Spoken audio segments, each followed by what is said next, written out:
right, everyone. I have Jason Jackson on today. And it's funny because we just met last week at a seminar, a marketing seminar. And, we kind of hit it off. And, I know that he's a big time entrepreneur. I was like, I got to get you on the podcast, get you on, tell your story. So, Jason, welcome. Hey man, thanks for having me. Truly glad to be here and talk a little bit more about what we can do. Of course. And Jason, just to go through your journey. And again, I just met you last week, so I'm still new to it, but I know what you're doing now. So it's Yeah. always interesting for entrepreneurs to see, how did you get there, right? And obviously, it's always not a straight path, right? So you started off in the hydrographics. So explain to me how you got started with that. Was it a business or you work for somebody? How did that get started? Yeah, no, man. Just got out of college. I graduated college in 2009, right in the middle of like the recession. So jobs were very scarce. And I was looking for actually some, I come from the Midwest, so hunting's a big deal out here. And I was looking for somebody to do some coding on a gun of mine. Couldn't find anybody, called. And finally I was like, this can't be that hard. And so I started researching it and I found a company that made these dip tanks for guns and car parts and all this stuff, and literally cleaned my parents' garage out, put a fan in there, exhaust fan. I was still living at home. I was like 21 or 22, and started dipping hydrographics in their garage and got that going. Things kind of shifted, started going in some other directions. And I sold that to a local guy, and he actually still runs the company, which is kind of funny because people don't like people always talk about it and they have no clue that I actually started that company. So it's kind of funny. But That's yeah, awesome. man. That's really cool. That's so really just a problem existed. You fixed the problem and then turned it into a business, basically. Yeah, and then this guy started, he just called me one day and he was like, hey man, I'm thinking about doing this too. I don't want to step on your toes. He's like, you think there's room for like a partner or something in this? And I was like, actually, I'll just sell it to you. And I was like, I'm kind of got some stuff going the other way. I'm getting behind. And I was like, I'd really like to see it keep going. So I sold it to him, and he opened up a business, and man, he killed it. He still runs it. I mean, that was 2012. I ran it for 3 years. So 2012 is when I exited that. So 12 years ago, and he's still Very going cool. strong with it, man. So yeah, it was pretty cool, man. Awesome. And then your next thing, you got into fishing, correct? After that. Yeah. And So that's what kind obviously of exited different the stuff, but that's hydrographics, cool. man. Okay. Yeah, so I live in St. Louis. I live across the river in St. Louis. So I live right on the Mississippi River. Huge Awesome. waterway, recreational boating, fishing, you name it. Started fishing when I was little with my dad on the river. And we actually are like the home, I guess you could say, of like the like world-class catfish fishery.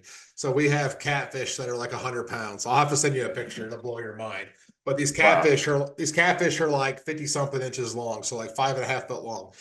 And got really big into that in college. And then I was running the hydrographics business, working for myself. So I was real flexible. I was traveling like all over the country, fishing these tournaments, got really good at it. And I was like 23 or 24 years old. I was winning boats. I was, Wow.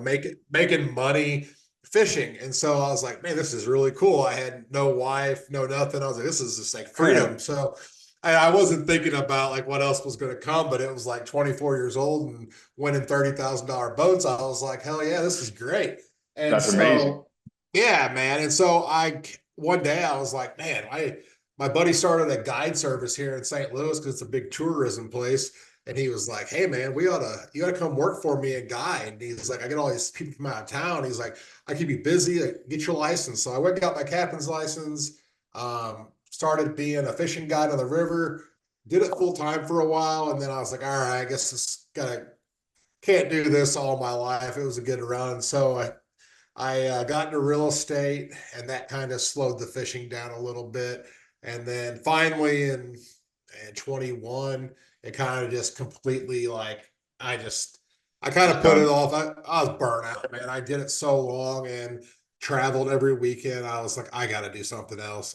Not that I won't go back to it, but I needed a good long break from it. So I It's tough. It's tough to, in any industry. I think it's tough to stick with it so long because you kind of get, especially if you have entrepreneurial spirit, you want to like you experience other things, and it's like, wow, let me try this for a little bit, you know.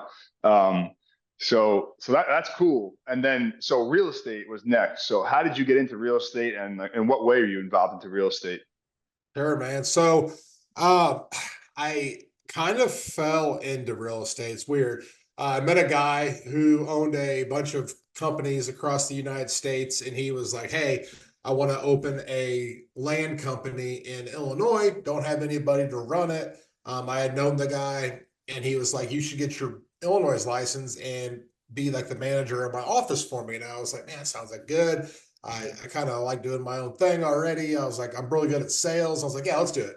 So jumped into real estate and like literally a week or two before we were supposed to open, he was like, hey man, business plan changed. We're not going to Illinois now. He's like, thanks for getting your license. I'll pay for it, but we're not going to do this now. So here I Damn. am. Here I am holding a license. I'm like, okay. Of All right. Well, I already got it. I got to do something with it.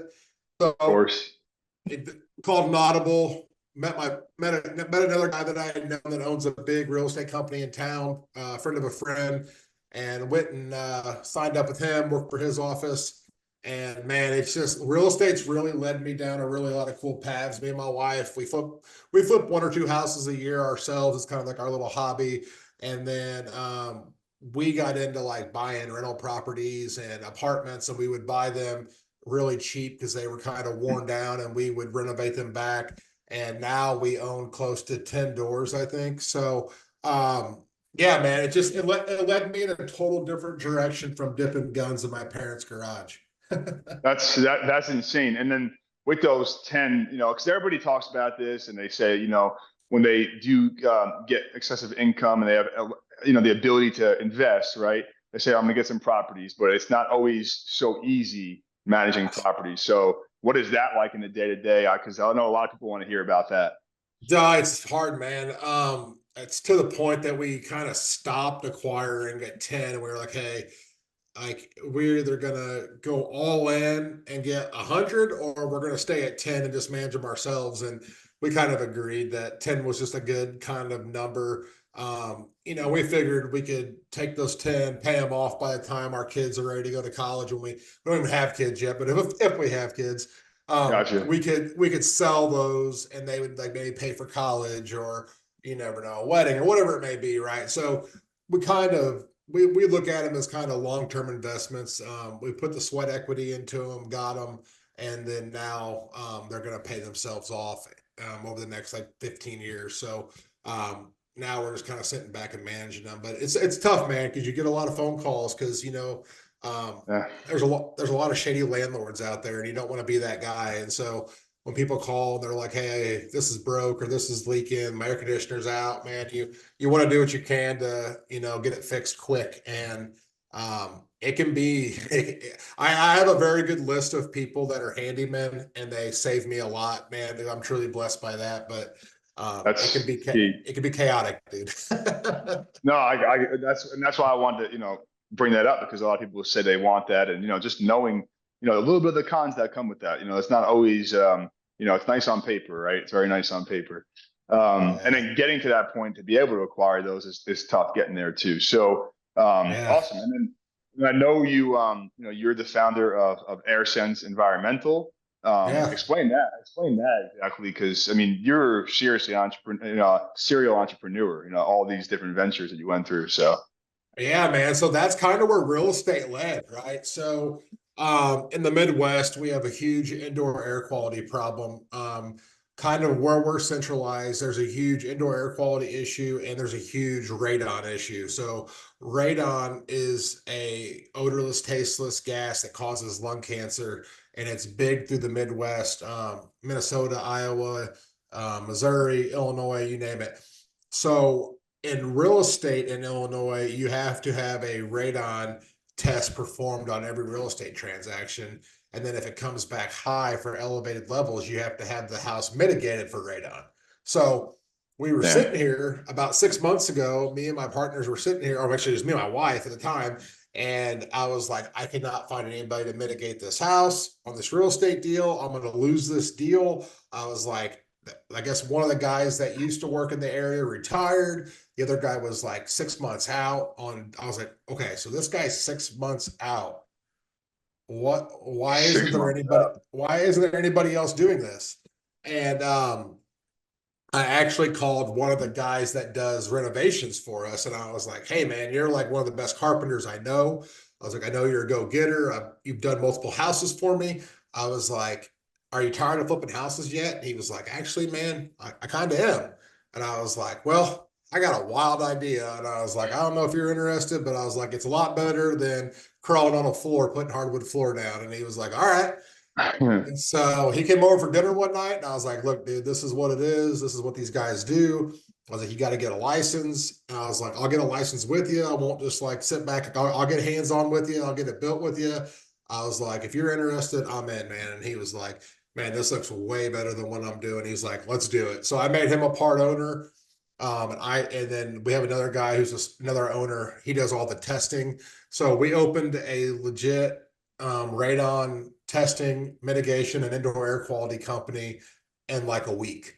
Um, Insane. uh, Dude, we took these online classes. We had to take a state test. It was a state proctored test on a webcam. It was horrible. And we all got our licenses.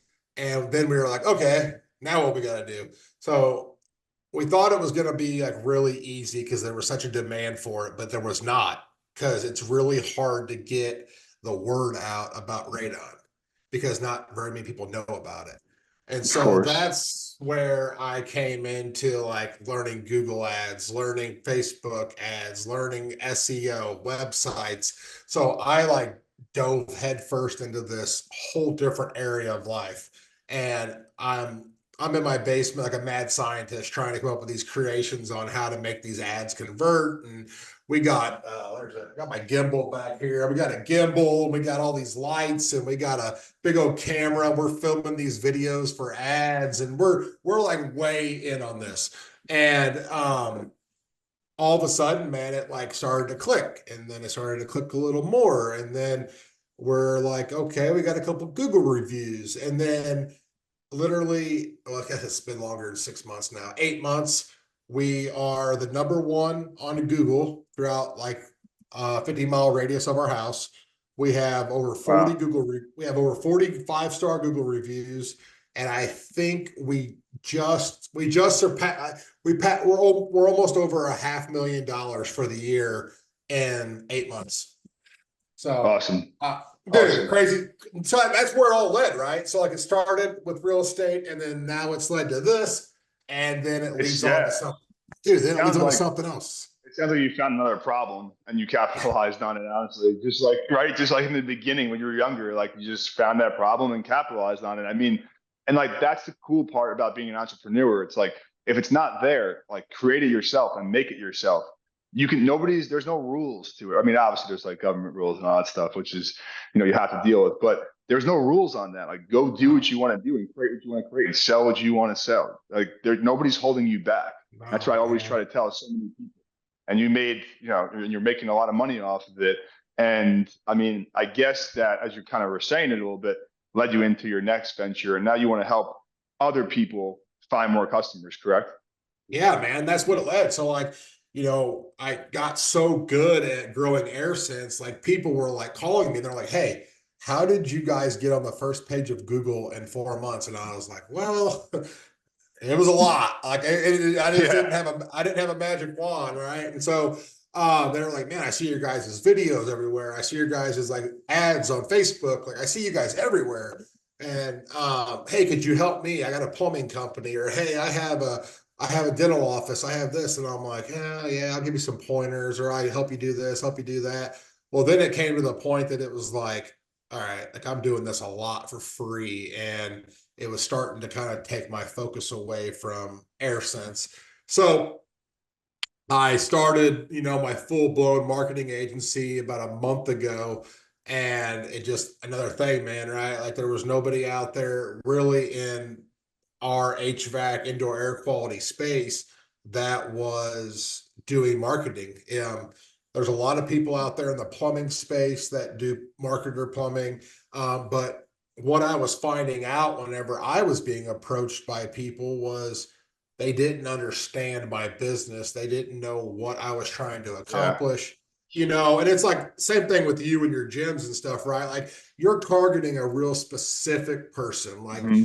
anybody who's in the fitness and gym world, they're a little bit different than the person that may be like trying to chase dental clients or something. So Of course. the copy, the audiences, like you have to, and even the content, like you have to address a whole different audience.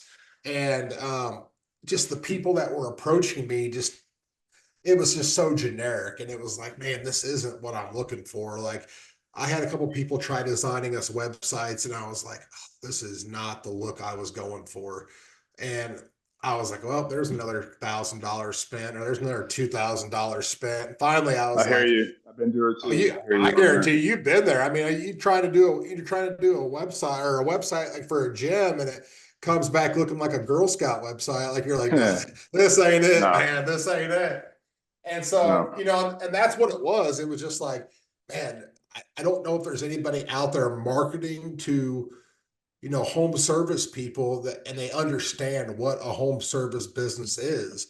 And so I've really been, I don't want to say running on that, but I've really built my company around like, hey, I'm not just going to do Google Ads for you. I'm going to make sure if Google Ads is the right thing for you, it may not be the right thing for you because I know what you Yeah. need. I've been there. So man, led to that. And, now I'm in, running my full blown marketing agency, and it's completely crazy. It's complete chaos, man. It's been a whirlwind in the last like 8 months around here. So, So that's awesome. And so now you're trying to get clients for this business now, correct? And then how is yeah, that going so far? So it's like an endless cycle of and entrepreneurs and all business owners.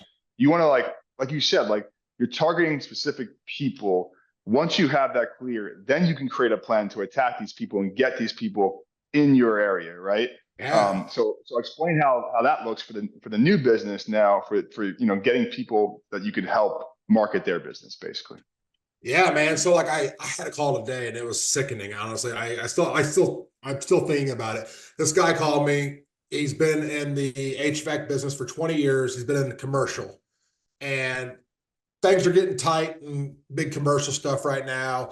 A lot of these commercial contracts that he's working on are like net 90 terms. So basically, he's playing banker and financing these $100,000 jobs for 90, 120 days. He's got some, he said, that are like almost a year out that he hasn't got paid on. So he's like, it's Wow. just isn't for me right now. He's like, money's tight on people and companies. And he's like, I just want to go to residential and kind of ride my last 10 years to retirement out and just work with homeowners and get paid that day.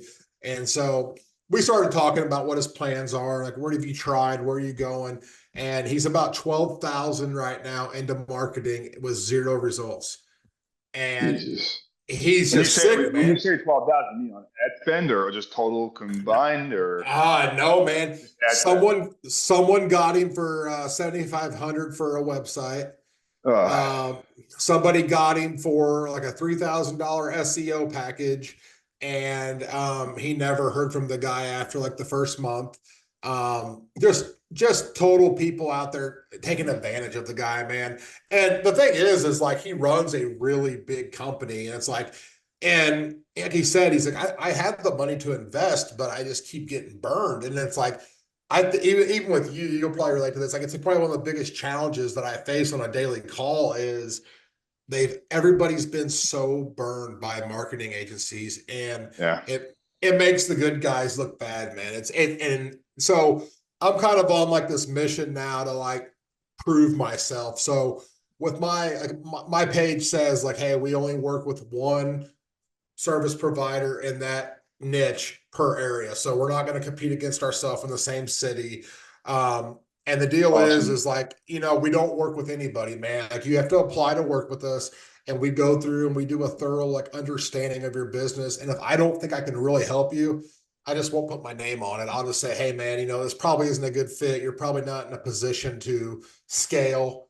And so here's some resources and maybe try doing some of this. But for what we do, this probably isn't a good fit. And as much as I'd love to have the customer, I'm not going to be that next story on someone else's marketing call. Yeah, it's just that short term dollar you got to say no to because, and that's a really good point because with any business, right? Okay, like yes, the money's there, right? You can grab a quick whatever it is, $10,000, $20,000, whatever it may be, right? However, that might lead to a lot of problems. That person, right? That business, you're able to help them. You got to get results, and then results will get you more people to come in. I mean, that's the best marketing, correct? Like doing a good Oh, job, it right? is, man. And And that's the thing is, man, and like especially in like what I do is like they probably know another home service provider, or like for your sake, gym owners are a small group of people. Like gym owners talk to gym owners. And so if you help one gym owner, chances are he knows another gym owner in another state, and he'll be like, hey, exactly. my buddy Mike did a hell of a job for us, man. You should at least go on a call and see if he can help you. And like it's a small world. As big as it seems, it's very small, man. And I think a lot of these people forget that. And, honestly, I don't know. Maybe they just jumping in and grabbing money and running. I don't know. But Gotta be, it was, gotta be. and that's the thing, I guess I relate to their struggle because I was that guy, 8 months ago, whenever I was trying to figure out how I was going to launch our business. And it was like, oh, these phone calls won't stop. The spam emails won't stop. I got lead generation companies calling us like every other day. And it was like, holy cow, no wonder nobody trusts marketing agencies. Like my phone hasn't stopped. And so, no, Yeah, man. So that's where it's led me to, man. And it's been a whirlwind, man.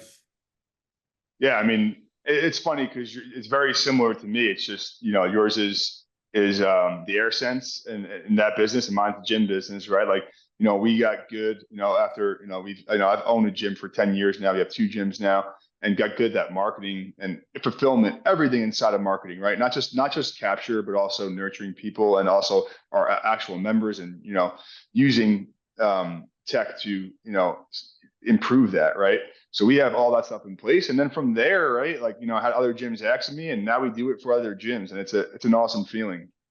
It is, man, It's especially when you can help somebody in your space because it's just so easy to relate to where they're at, man. Like, yeah, what I mean? Like you can sit there and be like, oh God, I know where you were 10, I was there, you were 10 years ago. And I can think about like wondering how I was going to pay my next bill or, yep. praying like I was going to get 10 signups, it's like, man, anything, right? And so the bills don't stop. And that's the cool thing about hiring somebody that's been there before, because yes, you're spending money, but you're saving money and time. You're saving a lot of time, that's for sure. Somebody that's been there, right, in the industry, like, and that's why I'm looking for a coach right now in the marketing space, right, for myself, is because I'm a gym owner, and in the gym business, I hired a coach probably 5 years in. If there's one thing I can do to go back, I would hire a coach on day one, right? That's the Yeah, only thing I would probably change man. because it saves you Yes. so much time and money. I tell you what, man, I got a sales coach that coaches me on sales. I have a marketing ads coach that coaches me on the latest updates of Google and Meta because they update every day, it seems like. And honestly, man, I'm in a local growth group. There's like 30 business owners in it. We meet every other Monday night and just talk about our wins, our losses, our struggles, Mhm. in a local group. And dude, like it takes an army, man. And like the more you can surround yourself with like-minded people makes you 100 times more valuable. Yeah, people that speak your language understand what you're going through. It's like a therapy Yeah. session in itself. Oh, Um, dude, 100%. that's awesome, Jason. And Jason, I mean, been through all of this. If there's like some advice that you would give a young entrepreneur, somebody listening to this that wants to maybe take a leap into entrepreneur, right? Like to be one, like what do you recommend, or Man, anything that sticks out? honestly, man, I tell people like, don't recreate the wheel, man. There's a lot of opportunity out there, and just find the gap. And like we learned at that conference last week, right? Be the hammer, don't be the nail, right? Like, Yeah, fill the gap, man. Like, and that's what it is just like drive it in there and drive it home and make a statement. I think a lot of guys get too in depth of trying to create something that new or innovative, and they get way in depth in it, man. And like I got a buddy who started a lawn mowing business. Well, lawn mowing business has been around for how many years? Hundreds of years. And he literally is like the second or third biggest lawn mowing company in our area now, and he's been doing it like 2 years. And it's like, how many lawn mowing companies did he jump over? A ton, because he got in there and he did the right things, man. And so if there's That's anybody it. that's it, man. Just doing the right things, and it's not be it's you got to be ready though, man. It's a sacrifice. I mean, um, a lot of people think of entrepreneurship as, oh, I'm just going to jump in, start a business, and I'm going to be rich, and I'm going to play golf at noon on Yeah. Tuesdays. And I don't play golf at too many Tuesdays at noon. I promise, man. I No, wish I not at did. all. I wish I did. Yeah, me either. No, it sounds like honestly the void is in any business is really good service, right? And trust, right? So if you can provide good service and trust to your clients, to your customers, I think that's key. This is awesome, Jason. If there's anybody out here that wants to reach out to you, what's the best way to reach out to you? Yeah, man. You can check us out at growthproagency.com. That's our personal website. You can check us out on, I mean, we're on TikTok. We're everywhere these days. It seems like, I don't know, man. I got really comfortable in front of a camera in the last couple of years shooting all these air videos. So, but no, I mean, really, I check out our website, airsenseenvironmental.com too. There's a ton of content on there, and it'll really give you an understanding of how we kind of grew our business, how we have marketing. We got videos, we got a whole blog section. Like, there's personal photos of us, not just like, Stock Canva photos. photos. No, man. Like, Yeah. the number one thing that my coach told me was like, get personal with these people. They want to know you. They don't want to know the stock iPhoto. They want to know who Jason is. And so, my business partner is like a movie star. I swear he missed his calling. The guy is like unreal in front of the camera. And he puts out some of the best footage we can. I mean, we never reshoot video. I swear he hits it on the first roll every time. That's It's awesome. awesome, man. It's That's crazy. It's awesome. weird. It's really weird that a carpenter who's never been in front of a camera his whole life In can the come wrong out. he's in the wrong industry, maybe. Oh, dude. Even we had a professional film crew out, and they filmed us, and they were like, "Where did you find this guy?" I'm like, "Dude, he was putting hardwood floors down for me like 2 weeks ago. I swear, he's not a movie star." And the guy was like, That's, "Man, I need to use him for some of my other stuff." I was like, he's for hire." Yeah, that's hysterical. Well, Jason, I yeah, appreciate you coming on. Appreciate your time. And if you're ever in New York, maybe we could shoot it in person as well one day. absolutely, man. I appreciate you having me, man. Of course.